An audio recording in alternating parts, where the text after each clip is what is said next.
Most of these tell you right hand under cuff, lift to right, left hand. So it tells you where to put your hands. Don't hold it up like that when you're doing this. This is just for demonstration. Put your foot on the bottom of the mayo stand, that way you can stabilize it, and then put your belly right up against it, because this part right here is all sterile.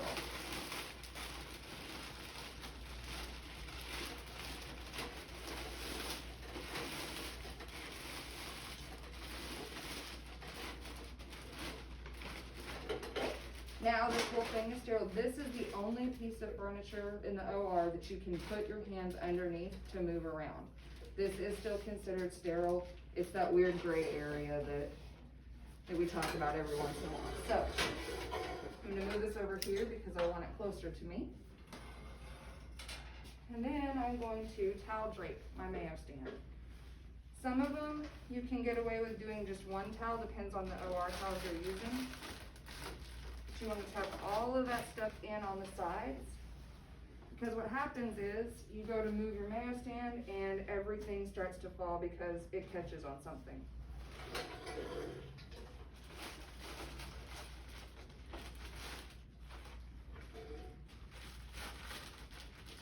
Are you using 2 towels because those aren't big enough, or because you should use 2 towels? It's up to you on that, really. If it'll cover the whole thing, then you can just use one. Okay. I use 2 because I want the whole thing covered. Some people don't. Some people just use one even when it's not big enough and still have the ends exposed. I just don't do it. It's just that extra layer of protection from, you know, contamination.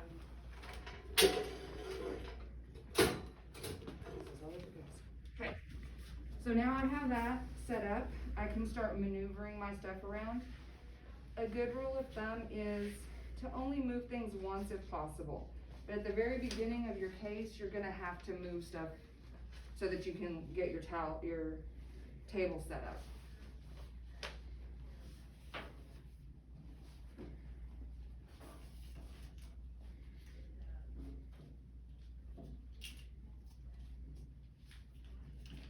All my little stuff is up here, so I know where it's at.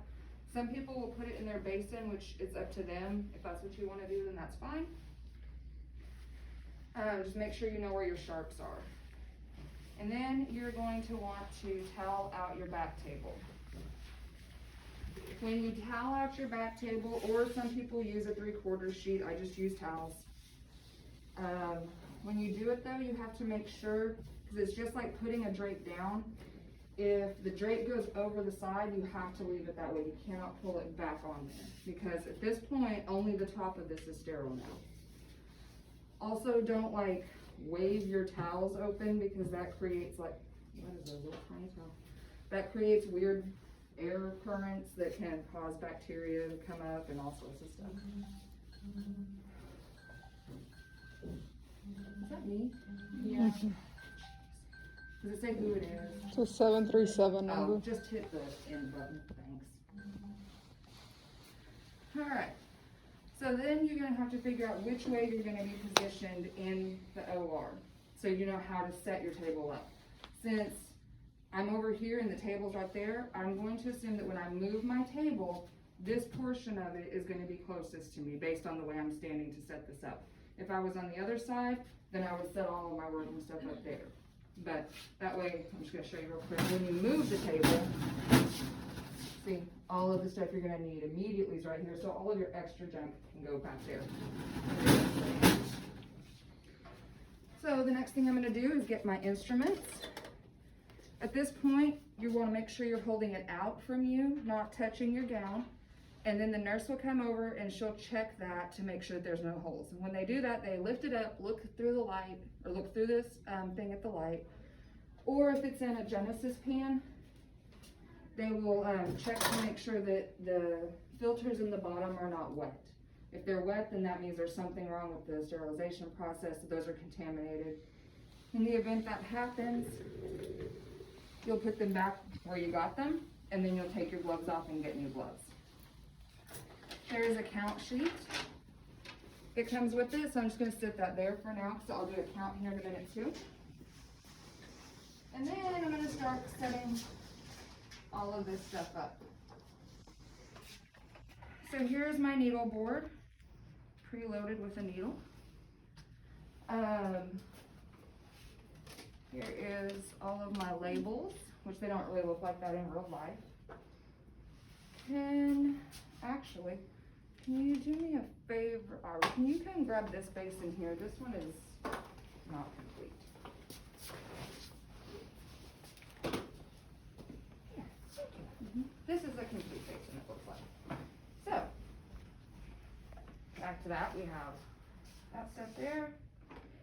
A new needle board, not loaded. This has a knife blade in it.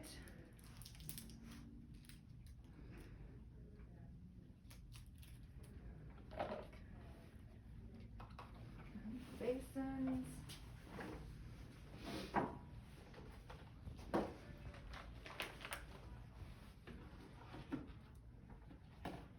Some of these will come with something called a suture bag. This is basically just a little trash bag that you can put on your table if you want to. If you don't want to, you don't have to. But this will come off. You'll place it here on the corner, and then any trash that you have, you can put into here.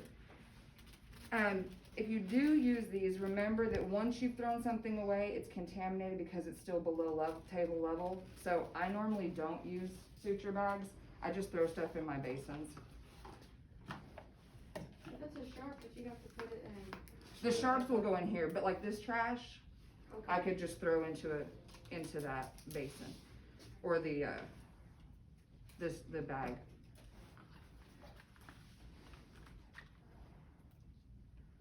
All right, so just gonna throw that there, fine. When I set up my basin, I set it up the same way every time. Suction tubing will go in the bottom with the suction tip.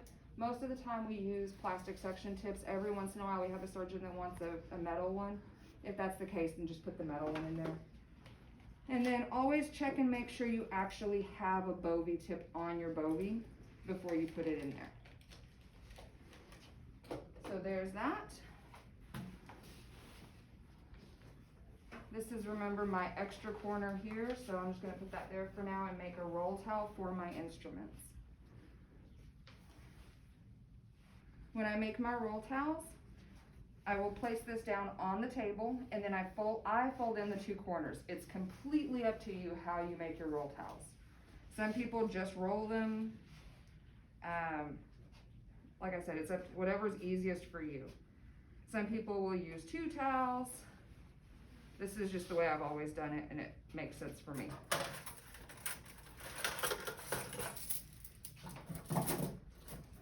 And then y'all can come up closer now if you need to, since I'm staying pretty stationary at this point. You can roll that chair up if you want.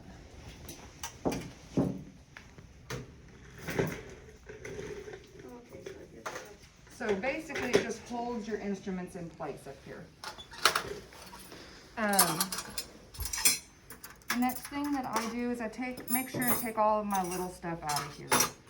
I want to be able to get to it easily. So do that. I won't touch it if that happens.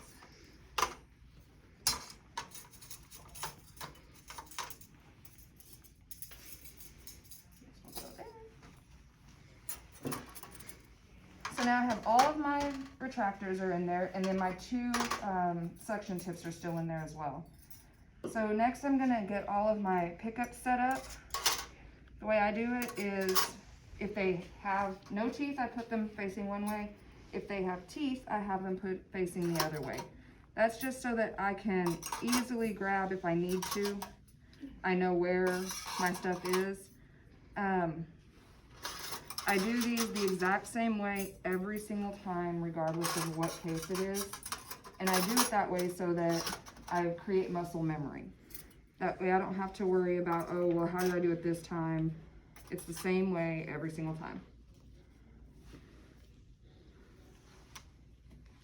All right, so I have all my instruments out. So the first thing I would do, if I was in the OR, is ask for my nurse to count with me. That way they can go get their patient, they can go do whatever it is they need to go do while I set up, because it takes it takes a little time to get the patient in the OR. So if I can get them out of my hair and let them start doing what they need to do, then I'm all for that. Because I can do all my setting up while they're off doing their thing. So what I would do is have the nurse count with me. The board up there is for our soft counts. So when we're doing our lab finals, your lab partner will help you in this respect only. They can't give you any other advice, but they will count with you. So what they'll do usually is they'll take the count sheet and they can read off the count sheet to you. That way you can follow along. I'm just gonna do the count real quick. So I have penetrating towel clips, 1, 2, 3, 4, since I have them already out of my thing. Then I have curved mosquitoes, 1, 2, 3, 4, 5, 6. Straight mosquitoes, 1, 2, 3, 4, 5, 6. Curved hemostats, 1, 2, 3, 4, 5, 6. Straight hemostats, 1, 2, 3, 4, 5, 6. Kelly's, 1, 2. Cokers, I have 1, 2, 3. Adsons, 1, 2. Right angles, 1, 2. Alice, 1, 2, 3, 4. Long cokers, 1, 2. Long curved cokers, 1, 2. Babcocks, 1, 2, 3, 4. Handy needle holder, 1. Straight needle holders, 1, 2, 3, 4. Scissors, I have 1 curved Mayo, 1 curved Metzenbaum, 1 straight Mayo short. Long, I have 1 long Metzenbaum and 1 long straight Mayo. Sponge sticks, 1, 2, 3, 4. Then I have 1 Balfour with 1, 2, 3 blades, 1, 2 Parkers, 1 Richardson, 1 Pool suction tip with sheath, 1 Yonker suction tip with tip, 1 4 handle, 1 3 handle, 2 smooth Adsons, or 1, 2 smooth Adsons. DeBakey's, I have 1, 2, and tissue forceps, no, smooth tissue forceps, 1. Adsons with teeth, 1, 2. Rat tooth, 1, 2, 3, and 4. So then I have all of my instruments done. That count is complete. So then I'm going to start my soft instrument count, or soft count. So Bovie, they're talking about the Bovie tip because these come out. We don't want to leave that in a patient. So Bovie, I have 1. Marker, they count these as 2 separate pieces. So I have 1, 2, 3, 4, 5 pieces. We don't usually have these in the OR, by the way. Boat, I have 1 boat. Reel, I have 1 reel in here. Ratex, I have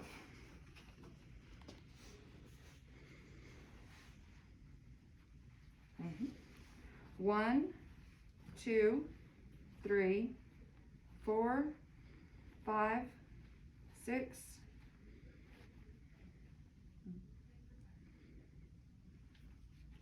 7,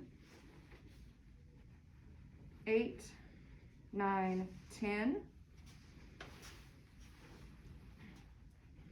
1, 2, 3, 4, 5, 6, 7, 8, 9, 10. So I have 2 packs of Ratex there. And those, if there's 8 instead of 10, They have to be then thrown you off. okay. Yeah, they have to be isolated in the room. I know one of the questions is always like, do you just take it out of the room? No, I mean, usually you leave it in there because we've already got stuff opened. It just has to be isolated. Oh, like this, isolated off the field. So laps, I have 1, 2, 3, 4. So those are not correct. There should be 5. So this would be isolated over here. What they'll usually do is they'll get a little bag, they'll bag them up, and they'll go back to the packaging so that they can report it to whoever, quality control. So thankfully laps, I have 1, 2, 3, 4, 5. Kittners, that's these little guys right here. That's 1, 2, 3, 4, 5. Injectables, I have 1, 2. These are different than needles. Obviously, you're injecting through these, so we call these injectables. Asepto, I don't have. I'll grab one of those in a minute. On the Asepto, does that other one? Oh, it does. We'll just take this one. Asepto comes in 2 pieces because usually this comes apart. I mean, I've never seen anybody leave one of these in there, but they started counting them now. So 1, 2. Needles.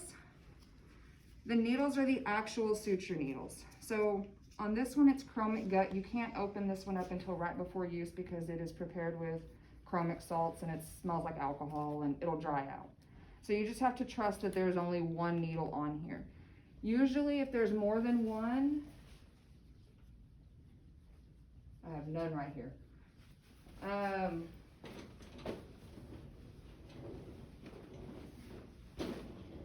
So like on this one, you can see a picture of 2 little needles there. That means there's 2 needles in that pack. So for this one, I have 1.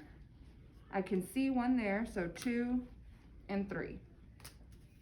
And then blades, I have 1, and a scratch pad I don't have, so that would be 0 on there.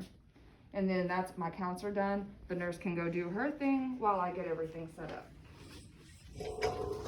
The circulator just watches you and listens to you as you count out loud. She's not gonna go back and redo all of that. Correct, no, but she does have to see exactly what you're doing. That's why I always take a needle holder, or a knife handle I mean, and actually separate them out because usually they're kind of like hovering over your space, watching you until they get to trust you, and then they're just listening to you while you do it. All right, so I'm going to make another roll towel for my Mayo stand. This again is completely up to you. Some people do make roll towels, some do not. Depends on the case, so we're just gonna do kind of a little basic one. I forgot to hold on.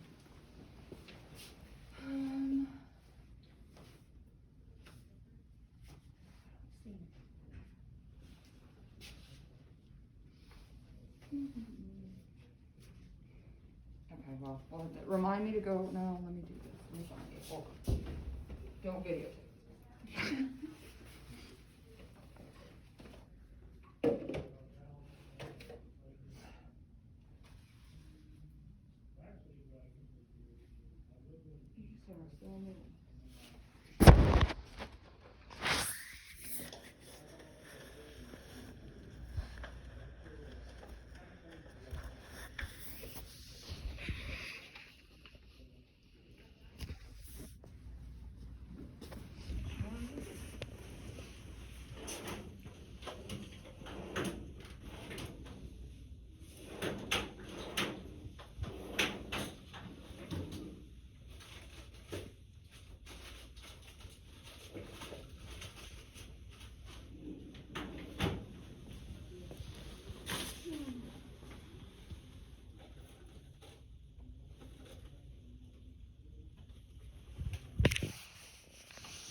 Alright, so you'll also have suture ties.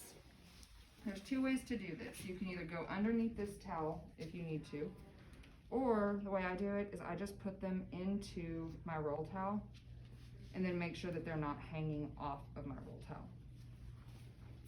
And then I will start setting everything up. First thing I'm gonna do is get a needle holder. And I am going to load my knife onto my knife handle.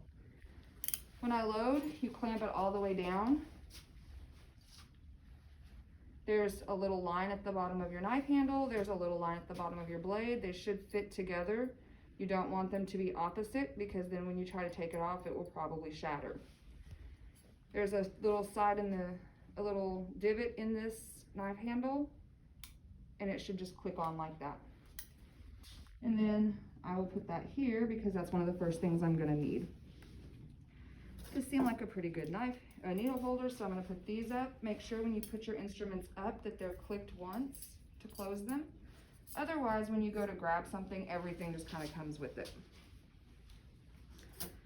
I'm gonna pull out 2 of my sponge sticks so that I can make the sponge sticks in just a minute.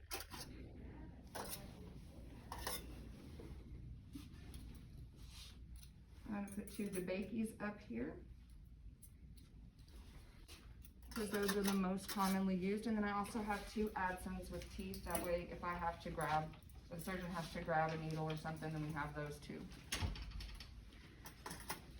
I'm going to put my scissors up. So I have my curved mayos, my straight mayos, and my Medicine Bombs.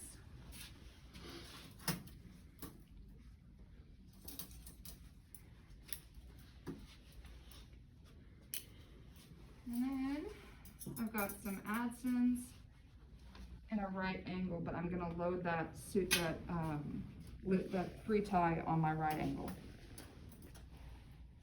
I'll leave. With my Kelly clamps, I'm gonna get Kittners. So Kittners on a Kelly. When you load those, you wanna make sure and load them right up at the very end so that there's no metal touching, but you don't want it like halfway off either. So you just load it to the very end there.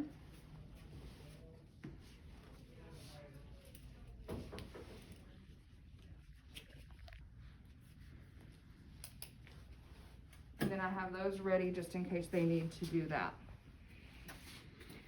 I typically don't put straight hemostats on my Mayo stand because normally I don't need those. And then they're always right there if I do, so. There's some hemostats. I always put 4 up or more depending on what the case is, but I always have at least 4. 2 Alice's.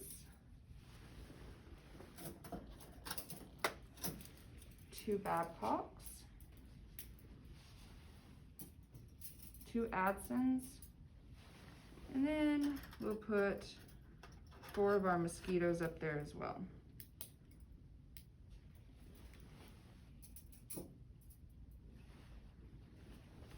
I'm gonna make my sponge sticks. My sponge sticks I always leave on the back table until I need them. If I need them, not always do we. That's the diaper fold. That was the diaper fold. And then this is just the basic one. It just depends on what your surgeon prefers. I usually had 1 of each. That's a really ugly diaper fold. My kids wore disposable diapers, so. And then let's move this.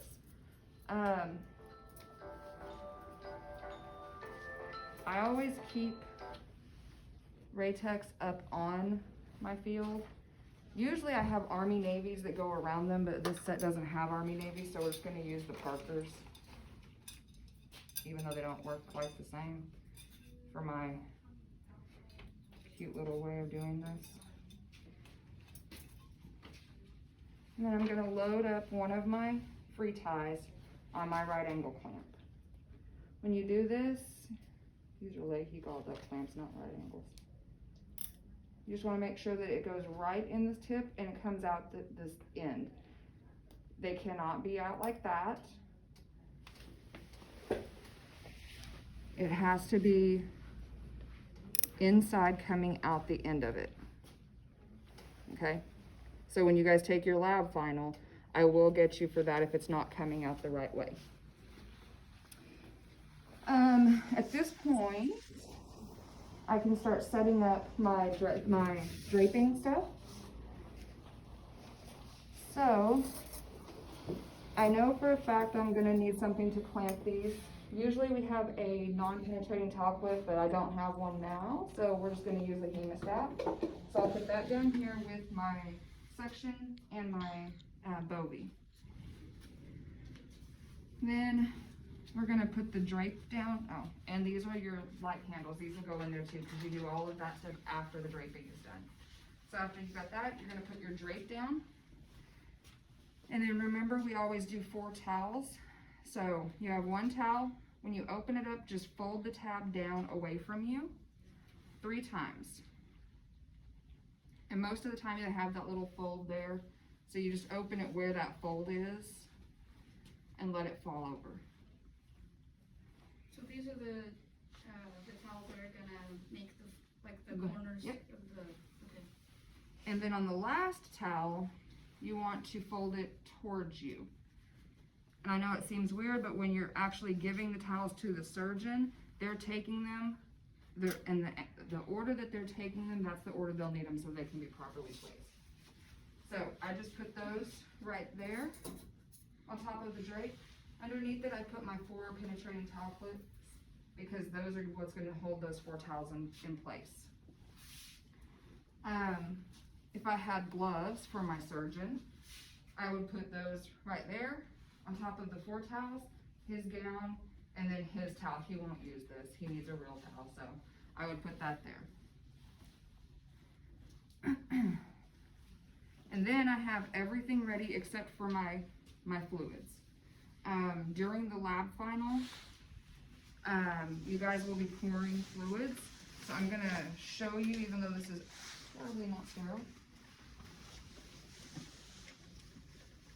When you guys are pouring fluids, the easiest way to do this is make sure that if you're the one receiving fluids, make sure that you put this at the very edge for them. Be helpful. Because you don't want it splashing all over your stuff. When you're pouring, now I promise you this is not how it works in the OR. In the OR, they're just gonna go over, they're gonna pour it in, it's not gonna matter. But as a student, if they have you do it, you have to know how to pour it properly. You cannot go over the sterile field still. So, easiest way,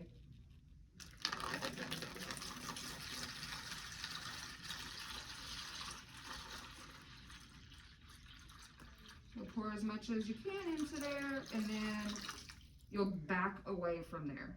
Don't just pull it back up because it'll slosh stuff around. Whatever's left in here, we cannot use that later because we've already broken that seal and everything is unsterile. So usually we get it all, we fill the whole thing up and it's all good. And then this will go to anesthesia because they use it to empty catheters. So once that's there, when you receive your stuff, like the nurse will tell you, okay, this is sterile water for irrigation, expires January of 27. You read it back to her, so sterile water for irrigation, don't touch it like I am. And then January of 27. And then when you make you'll make a little thing here. And you'll write on here, which mine all say saline, so you'll write expiration date. So it's gonna be, what did I say, January 27. You have to label the actual container itself. And then we're gonna do this. And we're gonna throw this marker away, because it does not work. And then, if you have saline in here, which you will, then you'll label this as well. You'll fill up the asepto. You wanna make sure it's as full as you can get it, because there's nothing worse than a surgeon getting an asepto that's not full. Well, I mean, there are worse things, but they don't think so at the time. So that's full, and then I just leave mine in there. Now when we're getting meds, will you grab this for me? I promise I'm a professional. When we're drawing up meds, this nurse is gonna stand back a little and she's gonna read the handwritten that I wrote on there. I don't know how to pronounce that. Bupivacaine, Okay. It's 0.5%. 0.5% expires 6/20. And then she's gonna show that to me. Well, that's already expired. Bupivacaine 0.5% expires 6/20. And then she's going to flip that upside down. I'm going to draw up 10 cc's of air. Now hold it kind of at an angle so I can draw it from you. There you go. Push.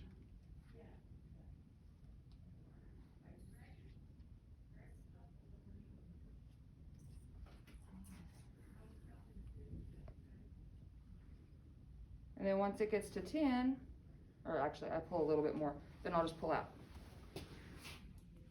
This is a needle only for drawing up. You don't want to inject a person with an 18 gauge needle. So I scoop it back onto its thing and then I can put the actual injectable needle on there.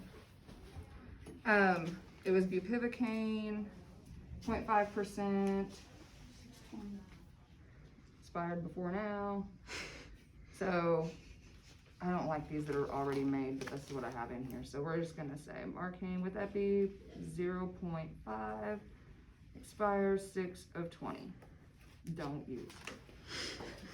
And then we will take this and put this directly on our syringe. That way there's no questioning what's in there. It's labeled on here. This is an OSHA guideline now, so you have to have this done. So then I'll just put this back here wherever I need it.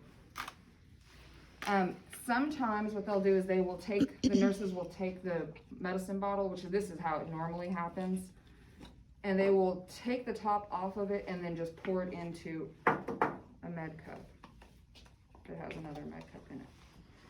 If they do that, we're gonna say that it's lidocaine, expires 10/20, and it's 0.5% because this one's already written out. You'll just put that on there, on the medicine cup itself. They'll pour it in, and then you also label your syringe with the same thing, and then you can just draw it up as you need to from the medicine cup. And then at that point, you've got your fluids, you've done your counts, you've got everything set up. That's when you would tell me that you're ready for me. So that would be the end of your time. I'm not sure, this probably took way longer than the 20 minutes it says on that sheet, but are there any questions? Would you not normally have a second set of